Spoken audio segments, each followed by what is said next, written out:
Hi friends, ఈరోజు వాక్కాయ పచ్చడి చేస్తున్నాను. 2 టమాటాలు కూడా వేసుకొని వాక్కాయ పచ్చడి చేస్తున్నాను ఫ్రెండ్స్. ఫస్ట్ టైం మీరు నా ఛానల్ చూస్తుంటే సబ్స్క్రైబ్ చేసుకోండి ఫ్రెండ్స్. ఇలాంటి కొత్త కొత్త వెరైటీలు ఎన్నో చేసి చూపిస్తాను. ముందుగా మనం వాక్కాయల్ని కట్ చేసుకోవాలండి. ఇట్లా ఈ లోపల ఒక గింజలాగా ఉంటుంది, తీసుకోవచ్చు. ఇది ఇలా వస్తుంది, గింజల్లాగా వస్తుంది. తర్వాత ఇలాగా ముక్కల్లా చేసుకొని గింజలు వేసుకున్న ఏమవుతుంది కానీ కొంచెం వగరుగా ఉంటుంది.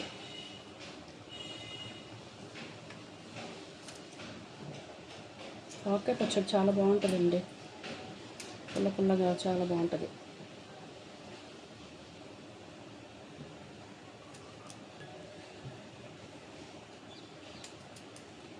రెండు టమాటాలు కూడా వేస్తున్నాను, ఎందుకంటే టేస్ట్ బాగుంటుందని చెప్పి 2 టమాటాలు కూడా వేస్తున్నాను.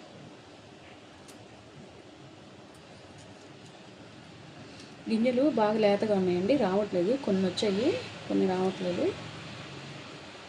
ఇదే కట్ చేసి వేసేస్తున్నాను.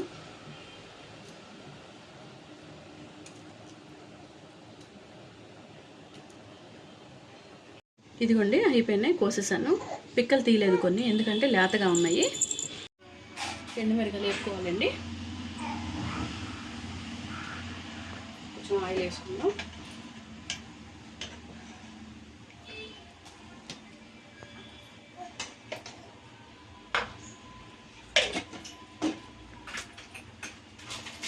కొంచెం జీలకర్ర వేసుకుందాం.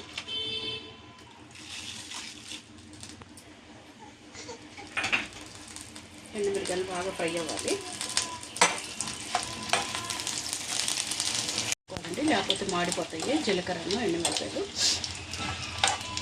వెళ్ళండి, మా ఈ పాత మిరపకాయలండి, అందుకే కొంచెం కలర్ అలా ఉన్నాయి. చల్లారిన తర్వాత మనం మిక్సీ చేసుకోవాలండి.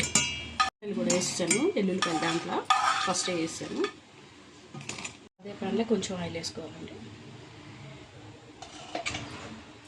ఈ వాక్కాయ ముక్కలు, టమాటా ముక్కలు, 2 చిన్న సైజు టమాటాలు వేసాను. కొంచెం ఇవి ఫ్రై చేసుకోవాలి.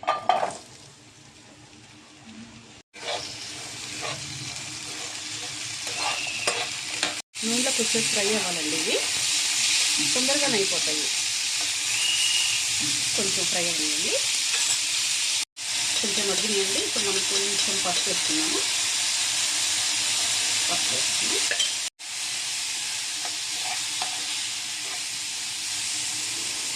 మగ్గాలండి, మళ్ళీ ఒకసారి కలుపుకొని ఇంకొద్దిసేపు మగ్గబెట్టుకున్నాం. అయిపోయిందండి, మగ్గిపోయినాయి. స్టవ్ ఆఫ్ చేసేసుకొని మనం కొద్దిసేపు చల్లార్చుకున్న తర్వాత మిక్సీ చేసుకోవాలి. ఇవ్వండి, మిక్సీ పట్టేసుకున్నాము. ఇలాగ మెత్తగా అయిపోయింది.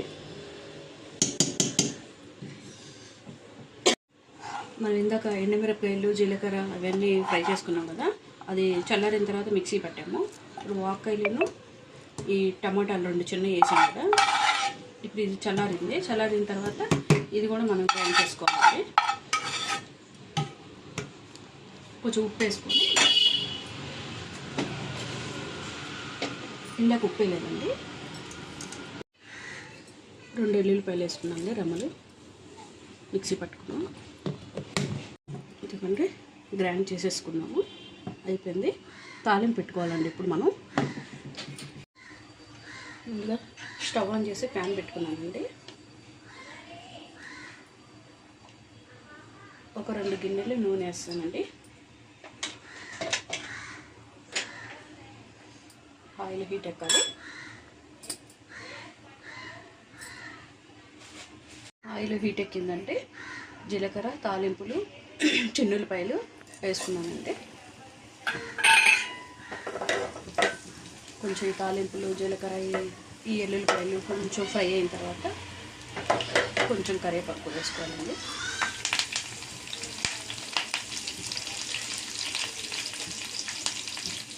కొంచెం ఇంగువ కూడా వేస్తున్నానండి.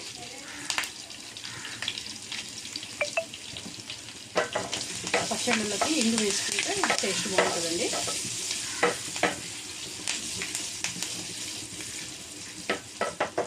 కొంచెం ఫ్రై అవ్వాలి.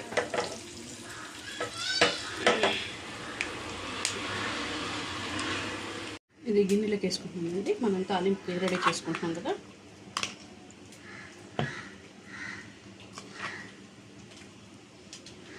ఇది రైస్లో కానీ చపాతీలో కానీ చాలా బాగుంటుందండి.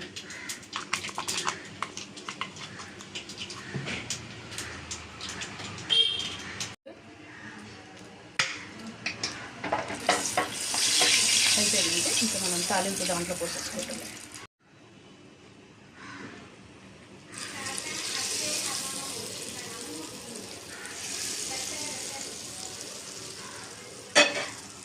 అయిపోయిందండి ఆవకాయ పచ్చడి. కలుపుకోవాలి బాగా. స్మెల్ మాత్రం సూపర్ వస్తుందండి అసలుకి. ఇంగుమ అవన్నీ వేసుకున్నాం కదా.